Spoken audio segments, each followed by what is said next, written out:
Terima kasih pemirsa, Anda masih bersama kami di Obrolan Pagi, dan untuk Anda yang ingin bergabung bersama kami silakan line telepon kami buka di 027444776666. Tadi kita sudah ngobrol banyak banget nih, ada ruatan juga, kemudian ada wayang kulit. Nah, ini kalau kita ngomongin tentang kondisi saat ini, kita pengen juga nih Bunda melihat budaya yang tidak hilang, kemudian juga mampu untuk beradaptasi dengan kondisi saat ini apa nih, mungkin bisa memberikan contoh nih Bun, dan harusnya bagaimana juga. Baik, yang jelas untuk pelestarian budaya ya, dalam adaptasi yang sehat. Ya, itu adaptasi yang sehat, dan untuk proses penambahan, penyesuaian perilaku ya sehari-hari seperti itu. Yang penting budaya adaptasi yang sehat seperti itu, tidak terus berlawanan, itu yang harus kita. Terus kemudian siapa sih yang seharusnya bertanggung jawab untuk pelestarian budaya? Apakah pemerintahkah nih, kemudian masyarakat, atau memang dari diri kita pribadi masing-masing? Jangan sampai ini kita ngomongin juga tentang kebudayaan Indonesia nanti diklaim oleh negara lain juga, kalau kita ngomongin lebih luas juga nih Bunda. Tidak ada satu pihak pun tidak ada satu pihak tunggal pun yang bertanggung jawab. Ya, jadi yang bertanggung jawab itu ya tetap kita bersama dan pemerintah. Ya, itu yang penting.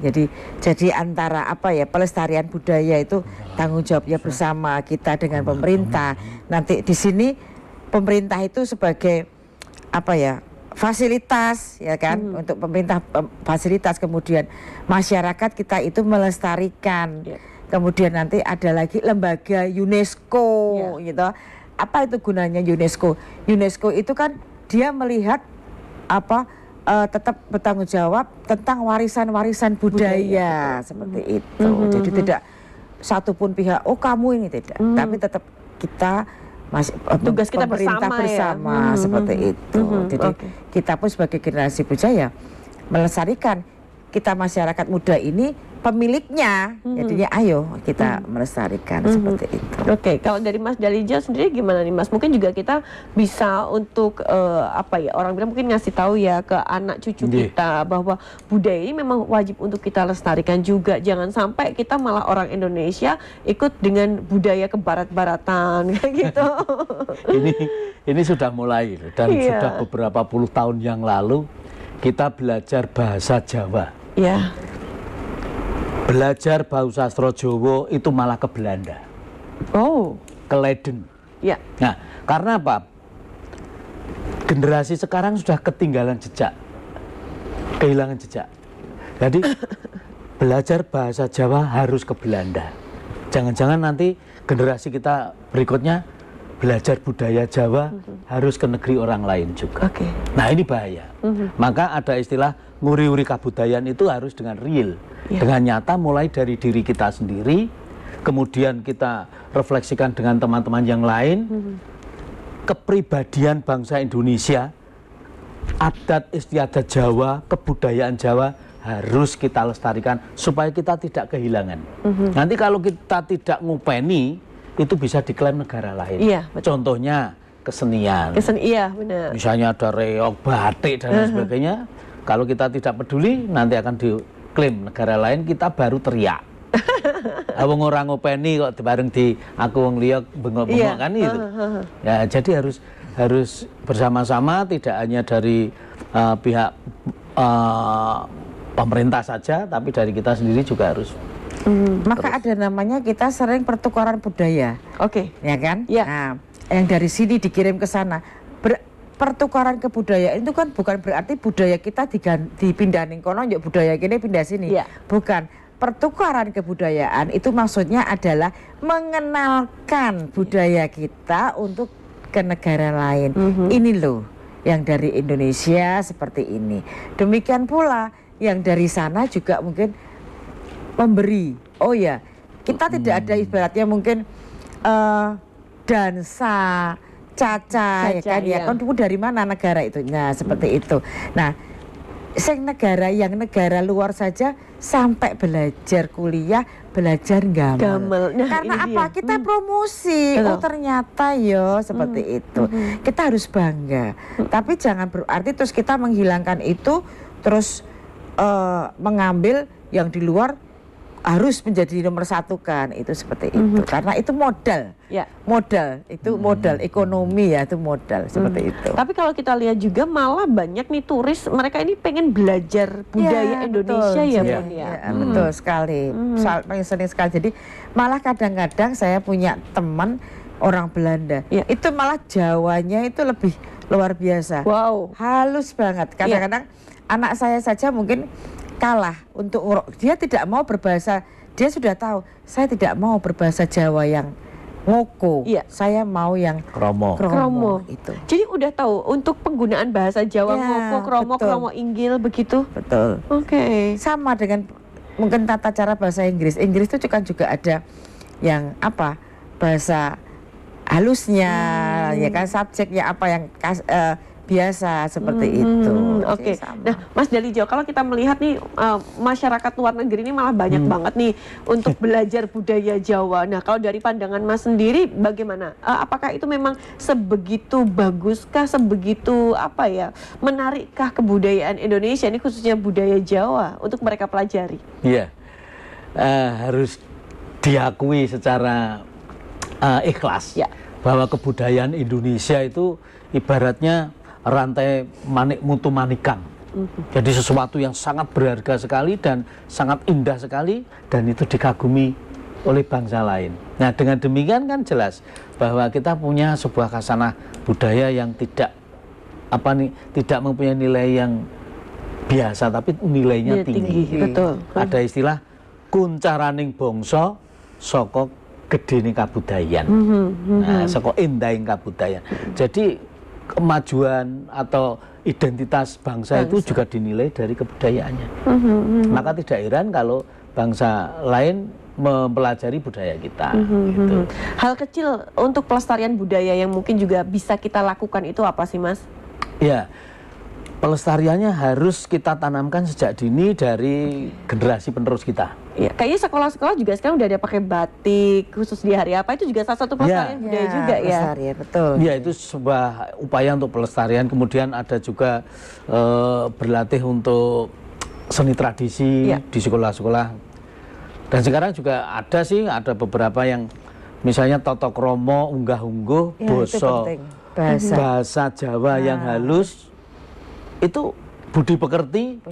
Malah banyak sekolah-sekolah dasar yang malah tidak mengajarkan itu gitu. Dulu buku budi pekerti, Toto Kromo itu ada zaman saya masih kecil. Yang jelas budaya itu cerminan jati diri bangsa.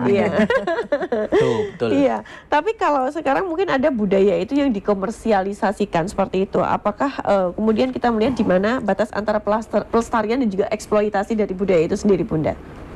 Monggo, Mas. Baru saya. Kalau mungkin budaya yang dikomersialisasikan.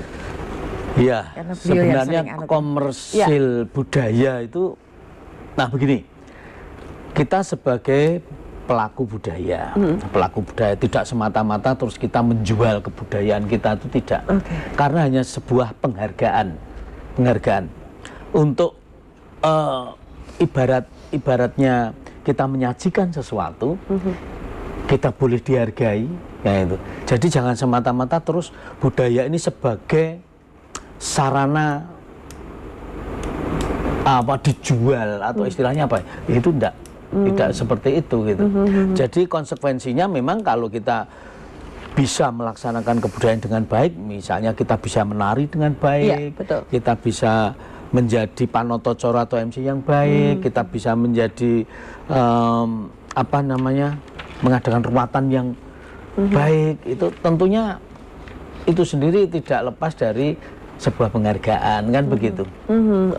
Kebudayaan yang mungkin juga saat ini masih ada sepertinya rebutan gunungan itu juga masih ada ya, masih budaya. Ada. Tidak hanya rebutan gunungan, di Klaten itu juga apem itu ya, apeman itu di bulan ruah. Di bulan ruah itu juga ada sapar seperti itu. Masih, Mbak, di Jogja itu masih, jadi itu ada tradisi seperti itu. Itu ada filosofinya tersendiri juga ya, Bunda. Kita lihat juga nih di visual. Nah, ini berarti yang gunungan ya, Bunda ya. Rebutan gunungan. Iya, betul. Ini kita larungan dengan memberikan larungan itu jadi harta sebagian yang kita punya, kita wujudkan dengan makanan tersebut. kemudian kita berikan ke semesta, kemudian kita ada gunungan sayuran, buah-buahan, itu juga bisa diperebutkan oleh masyarakat, berkah. Untuk berkah, ngalap berkah, ya. Ngalap berkah. Di sini tidak hanya gunungan saja, mungkin bisa berbentuk hewani seperti itu. Oke, kalau untuk rebutan gunungan ini juga dilakukan misalnya setiap ada perayaan-perayaan tertentu atau bagaimana? Pasti perayaan tertentu. Kalau mungkin di Jogja mau sekatan itu, tapi kalau saya setiap ada ruatan selalu.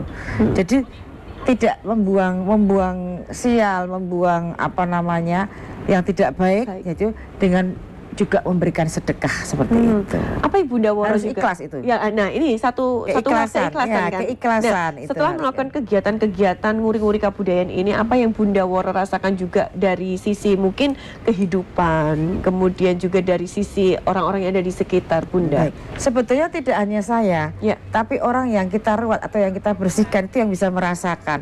Tapi tidak harus langsung dek, karena saya juga bukan Tuhan. Kembali lagi kepada yang di atas, saya hanya sebagai jembatan saja. Seperti itu. Dan kalau pada pribadi saya lego, karena memberikan sesuatu kepada seseorang itu menurut kemampuan kita, yaitu kacamata kita, itu seberapapun kepuasan itu ada pada diri kita. Itu. Jadi tidak ada paksaan. Dan mereka pun juga begitu, lego. Oh iya, aku ruatan membuang yang tidak baik pada kehidupan saya, dalam anak-anak saya, supaya baik nantinya. Nah, dengan cara seperti ini, bermandi, dimandikan, dan membuang aura dan memohon kepada Tuhan melalui semesta. Mereka juga akan pasti akan ikhlas. Apapun kalau dilakukan dengan ikhlas itu enak, tanpa bisa dikatakan itu sebagai salah satu untuk buang sial gitu nggak sih? Ya, seperti itu, buang sial. Seperti itu. Kalau dari Jo sendiri juga sering juga mengikuti kegiatan-kegiatan itu? Ya, naluri budaya dari nenek moyang kita, misalnya dari acara sekaten, kemudian rebutan gunungan ini, itu sebenarnya manifestasi dari manunggaling kawula lan Gusti. Manunggaling kawula dan Gusti itu kawula untuk ngalap berkah itu tadi, itu mendekatkan pada penguasa, penguasa alam semesta. Jadi sama-sama bisa merasakan. Bunda Woro ngendika tadi ngalap berkah.